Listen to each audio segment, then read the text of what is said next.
They grew up together, attended the same schools, played the same sports, and now they teach together. It's best friends DC and DH on the D&D Dynamite 80s podcast. All right, ladies and gentlemen, welcome in to another episode of D&D Dynamite 80s. I'm DH. I'm DC. And DC, how you been, brother? I'm good. How about yourself? Another good week in the books. Got Busy that week, right. real Got busy that week. right. Yeah, I'm like pumped about today. I've been waiting on this one. Yep. We have a special guest, Yep. and I'm really excited. You want to go ahead and introduce everybody? Absolutely. Absolutely. We have Stephen Desko joining us from the Pennsylvania area. And he is a Aussie tribute band. And I'm going to tell you this. They are absolutely fantastic. Fabulous. I'm telling you. I mean, Is it unreal? I mean, told you, it's didn't I? I'm going to be honest with you. And to me, when I see their band, it's like, I'm thinking it's kind of better than the original. I mean, how do you get better than Ozzy? But it is really fabulous. It is fabulous. Stephen, how are you today? Fantastic. Thanks for having me. Well, Where are you guys? You keep disappearing in the green screen. That's awesome.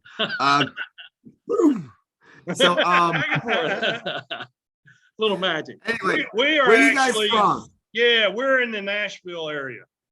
Yep. Oh, wow. My friend Rick Haas is moving down there, and my friend Anthony Caserta does the Boy in Black. He the Johnny Cash tribute down there. Yeah, I think he works in the museum. And I think Sarah Spicer's down there from our area, and I think Audra McLaughlin pops down from up our way too. So we have some people down there. I just lost my one guitar player from my Ronnie James Dio band. Rick Haas just went down there to he's 22, good looking kid. And sometimes it's time to just swing for the fences there, while you're young and still have the hair, Had to mention hair. I'm one out of two. I'm 0 for 0. So yeah, there you go. I love Tennessee. We played the Chattanooga Riverbend Festival. Yes. Oh, awesome. Okay. The year the Wallflowers were down there. I think they were on. I think I was on the Pepsi stage and they were Miller Lite or vice versa. I forget the sponsors, but I was on Jumbotron and it was awesome. I'm trying not to look at it. So I'm sitting there. It's 45 feet and it's next to me and I know it. I saw it once. But I figured it's gonna mess my show up if I start looking at Jumbotron. So Right. And settle for a still shot later. But that Tennessee is so fun. Like we've been there a whole one time, but I think there must have been 20,000 people watching us that day. That was pretty awesome festival. Yep. I lived in the Chattanooga area for a while and went to Riverfest, and it was amazing. Now, if they put my picture on the Jumbotron, everybody would leave. Wouldn't be 20,000. Yeah, no, it'd be maybe 2. No Stephen, barking. how did you just the general stuff like everybody asked. How did you get started out in music? What got you into it? Okay. I was in a choir in Catholic school. It was like the Blues Brothers when the nuns used to beat the kids up with the rulers. That was us. Pink Floyd was really cool. We Don't Need No Education. That was fun. It came out when I was in school. I was born in 68. 67. So 67 for us. Okay. Yikes. Isn't that terrible? So anyway, so I did some choir stuff, but I was an alto and there was no really money shot notes in alto. It's all boring, like whatever. But I think in my late teens, early 20s, I started doing some original music. I put out a couple albums. We've sold tens of them, maybe hundreds, but it didn't get, in the music industry, there's a lot of feast or famine. So either like homeless or billionaire. So, and when you have the kids, you get to your 30s, like I say, Rick's 22 going down Nashville, making it happen. I'm 34. I'm like, it's not going to happen. I lost a 6-pack and it's over. So I started doing covers. And then from that, an Ozzy set happened. And then from there, it kind of just moved into that direction. The last probably 15 years, probably. my better half's here. My There you go. my hard drive's next to me here, Christine. Hi, Steve. Hi, how are you? Hi, Oz. 12 or 15 years of Ozzy. But Wow. The thing that fascinated me when I was kind of doing some background was you actually established two Aussie bands, the Masters of Reality and Ozman Cometh. And how did Yes. that progress into the Land of Oz? That's I think that's kind of interesting. I was the Masters of Reality was Ozzy and Ronnie James Dio mixed band, and that was in the Chicago North Shore area. Out there though, I moved out there for 5.5 years. It was a really good love story. So I was there to get back together with my ex-wife, and it lasted one day. But I love the town. It was really musical, so I stayed out for 5.5 years and developed that act. But that was, I guess, North Shore, like the suburbs, like the main line, the rich part of the Chicago suburbs, like Ferris Bueller's neighborhood, literally Highland Park, all that. So we played over there, and that was moderately successful. And I was doing bars and also doing bars with the other. So the Land of Oz, they had a 15-year-old kid, Matt Stanley. And I get this phone call from a drummer and a bass player, and the father came home from work, and this 15-year-old learned Diary of a Madman in one day. So I said, all right. I was like, all right, whatever. I'll take a listen. So I ended up getting hired out of my own band into the Land of Oz. So that's how that happened. And it's a father and son guitar team there too, which is really kind of fun to see. And sometimes the 16-year-old son, the younger kid, sits in on the drums. So we have like two Stanleys and the dad, like all three Stanleys on there. It's like more Stanleys than the Kiss show. That's pretty cool. Awesome. That's how it happened that way. I always wonder this because watching you on stage, and I don't want to say channel or whatever you would call it, but it's like you really become Ozzy on stage. It's so impressive. I mean, I know it takes years to perfect something like that, but I mean, how do you just change that persona so fat like that on stage? It's just amazing. Yeah, how close is it? The Ozzy and the real Steve. I quit drinking 8 years ago, so I'm pretty good later in the set, and at the stage stuff's kind of funny because I work also. I install fences and make sections of fences, run a forklift, drive trucks, like guy stuff, and you tie the hair back, and my ankles and my knees are shredded, right? So I'll do my stage show and I'm like limping, I'm hustling along like I'm 90 years old and doing my show, but my ankles and knees hurt sometimes. So that really helps me out, just being a regular working guy. I could feel it after a show, and people, and I've seen Ozzy about 8 times, maybe 9. He's been good about 4 or 5 times. It's a hit and miss with Ozzy, but I try to. If people come out, though, I feel very strongly that they should see the best thing they ever saw. So try to put the little extra effort into it and leave it all on the field, right, Coach? He has said several times to other people that that he feels that he's a really good actor. Yes, and that's what you were saying is how does he go from Steve to Ozzy? Right.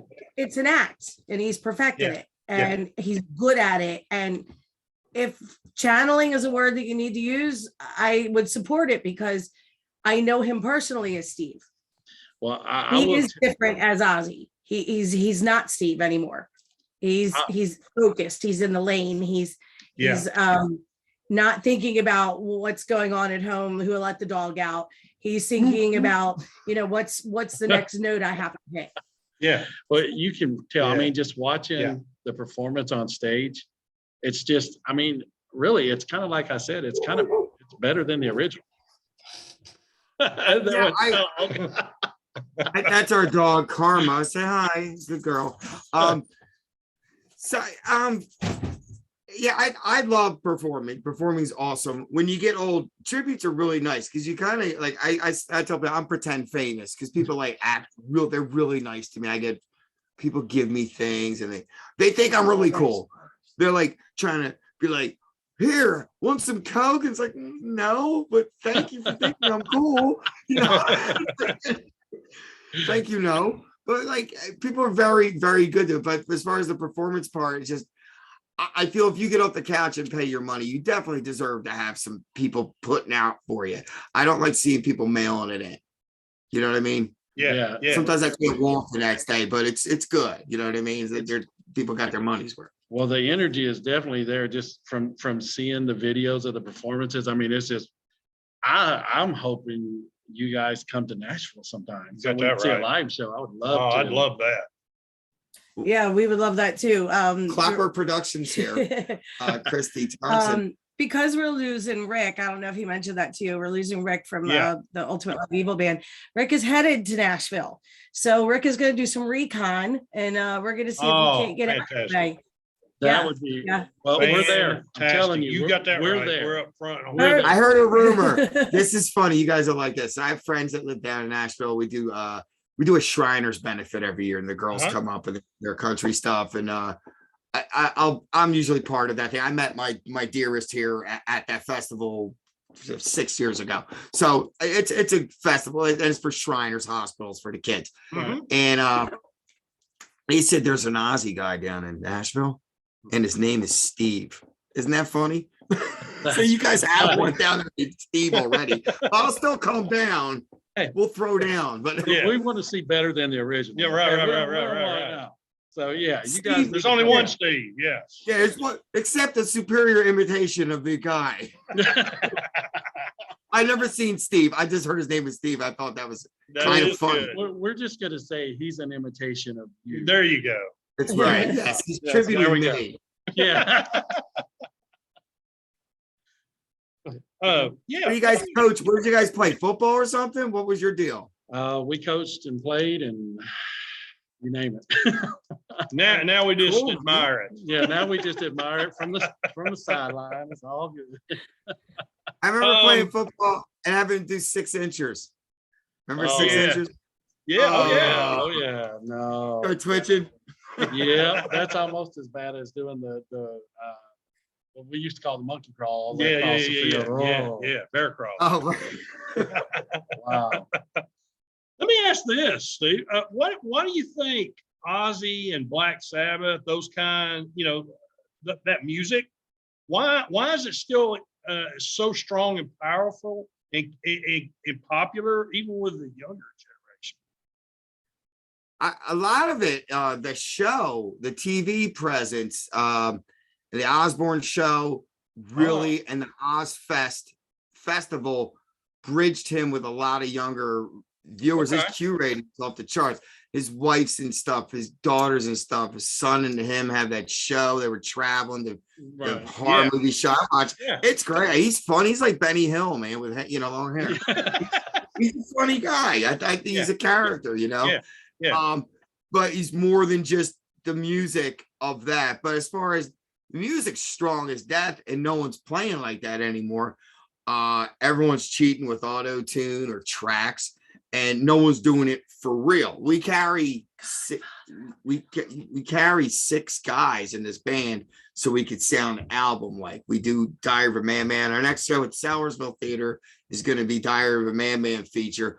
Our next show is this Saturday in Virginia Beach. Whoever's down near there, There you go. Go spring see break, it. come on up and Absolutely. Elevation out. 27, and that'll be in Virginia Beach. That'll be fun. I think I might go down early and go on the boardwalk and just not There talk you to go. anybody and walk around. They'll think Ozzy's in town. There you Then go. I'll sell out. That's my plan. Hey, That's a good That's plan. awesome. I have to get up at 5 in the morning, but I'm ready. We're getting up at 5 here. But yeah, Sabbath is a godfather of heavy metal. Yeah. And there was an accident he had. He was working in a metal shop or a machinist, right?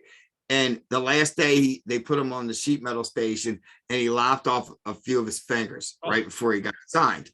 So he had to loosen the guitar strings, which got that nasty lower growl. And it would have sounded more like Led Zeppelin.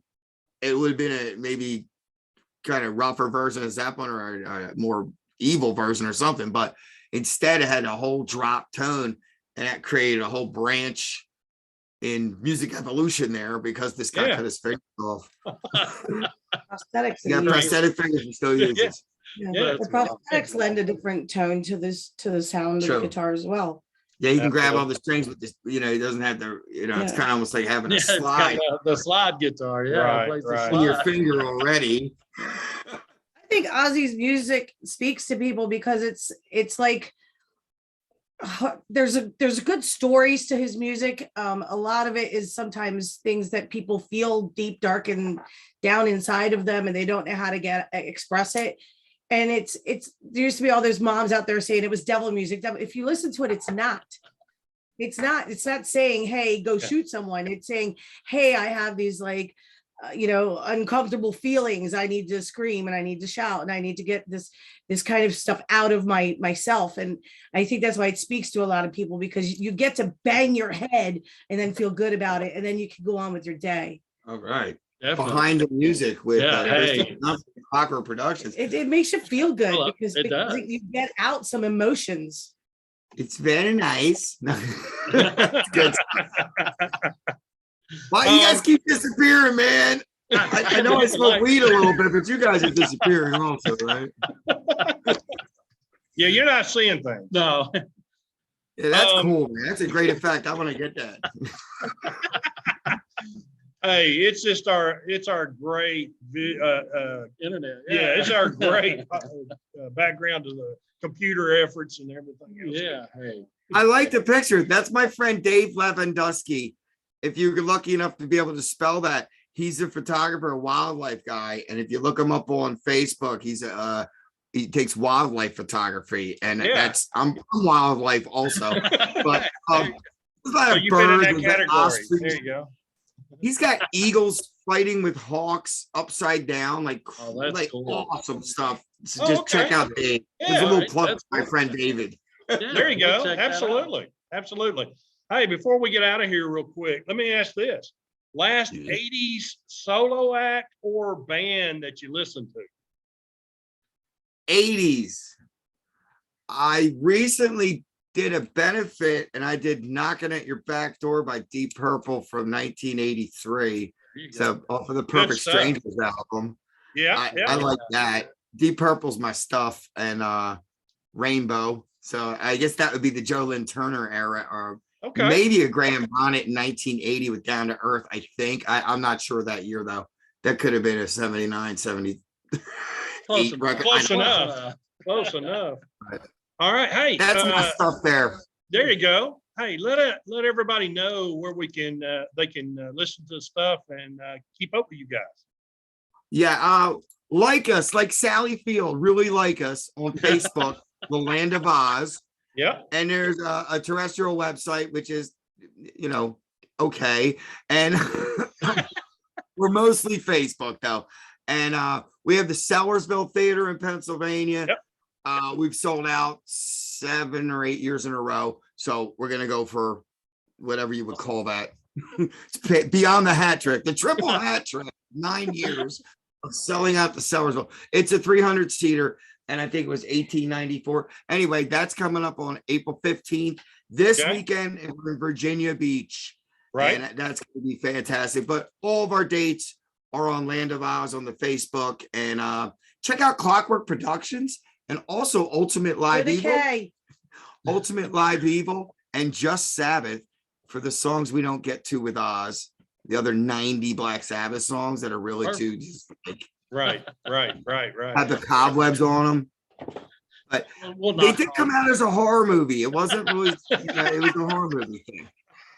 All right, ladies and gentlemen, what we're going to do, we're going to play a little bit as we get ready to exit out here. I want to thank you again for your time. Folks, check them out. Thank you. Amazing band. I mean, I'm telling you, better than the original. So we're going to play out a little bit, and we really appreciate you taking your time, ladies and gentlemen. Well, remember, we were going to try to play. we're going to try to play out. We're going to see if DC can figure it out. But while he's doing that, ladies and gentlemen, remember, The internet's dicey, man. You it got is. that right, It's very dicey. much so. It's dicey. You can catch us on Spotify, Breaker. Get that hamster on that wheel again. Get everything rolling. He's going out. He's going out. Get him running. Google Podcast. Right. Check us out on YouTube, D&D Dynamite 80s.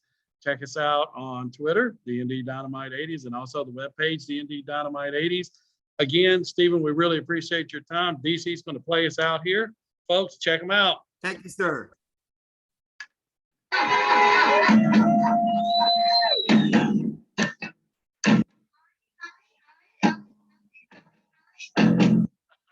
Wow. That's how it's going to sound to the world. Be good, friends. We appreciate it, folks. Have a good week.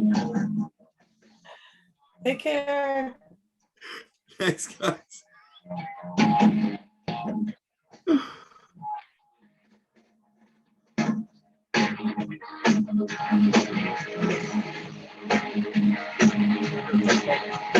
Break it.